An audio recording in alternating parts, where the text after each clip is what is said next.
here we are. Got the brakes working on the wagon and everything. Used it on several trips.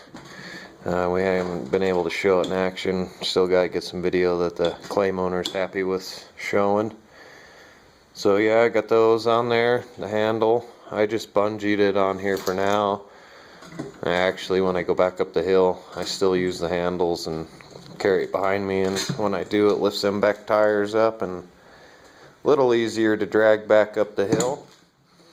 So got those all on there. Show you down here. Got the calipers and the brake shoe on there. And then the spacer that I machined, or I drew the CAD program and they water jet cut it. And it's actually just pressure fit and 4 tack welds.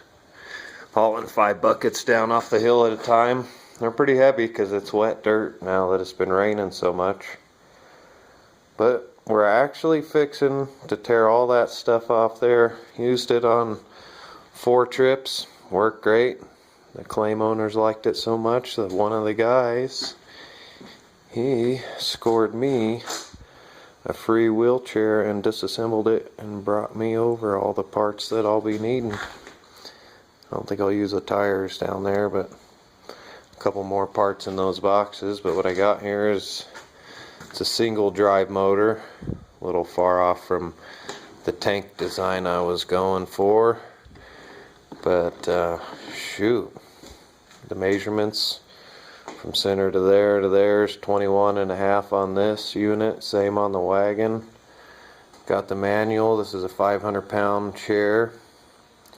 Got the speed control, which is these 2 boxes.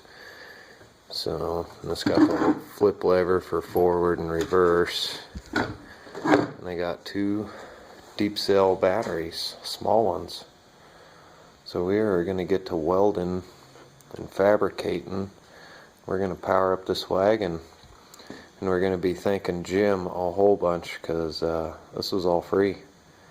I was going to settle with brakes and consider dragging the wagon up the mountain, good therapy.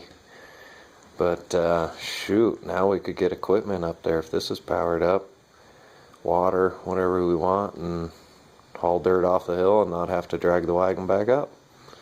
So we'll be back as we start building parts for this and getting it adapted to the gorilla wagon here. So yeah, probably won't be a dump wagon anymore because when it lifts up, the wheels come closer and everything together. So it won't work like that anymore because I'll have batteries and all that stuff in there, and I don't think I'll have room to have the batteries stationary. And so we'll see. If I can get it to work like this, I will. But the only reason we'd really need the dump part of the wagon is to keep the trail maintained.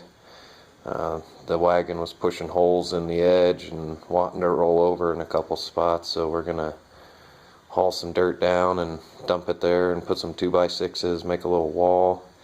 So we're talking the trail's just about as wide as this wagon is. You got to drive it down the mountain, but it's worth it. So we'll be back. Alright, here we are. We got the wagon all tore apart. Got this rear axle assembly off there with the brakes still on it. Boy, I hate getting rid of it, but boy, that's going to be a lot nicer. So I got a free wheelchair from one of my digging buddies up there on the claim. Batteries and all. Got the control unit here, so we'll go ahead and turn that baby on. It's even got a headlight, you know, so when you're working at night, I'll put that on there somewhere. So we're all powered up. I haven't built the framework yet, but you can see this is the L bracket. Clamps that axle on. It's balanced on there right now. But 1-inch metal will come up, cross, back down. Just build basically a little box right there. And then I got some C-channel for the battery tray, so I'll build all that and hold the axles. The batteries are all underneath right there on both sides.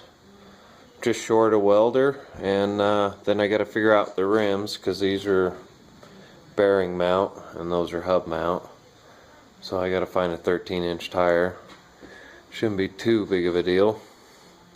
So that's what we got. We'll go ahead and got our control lever, which I'll end up mounting on the handlebars down there. Get rid of the brakes. I'll keep it all on there. But yeah, we go ahead and you can hear it going. Reverse a little slower. I don't know if I got the motor up there the right way. Hopefully it's up there the wrong way, because I'd like to have those wires at the bottom so rocks aren't tearing them out.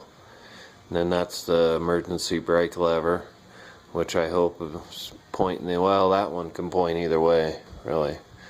Doesn't matter which way the motor is. I can put it front or back. So the front, so you can pull that and bam, it'll lock it up.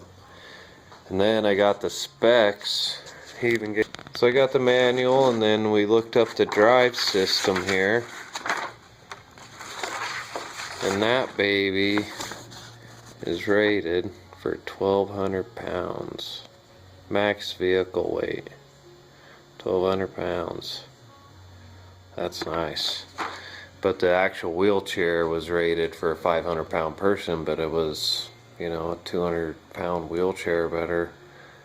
Wagon will come in at probably 100. So we'll be back once I get that framework built up and get these tires figured out.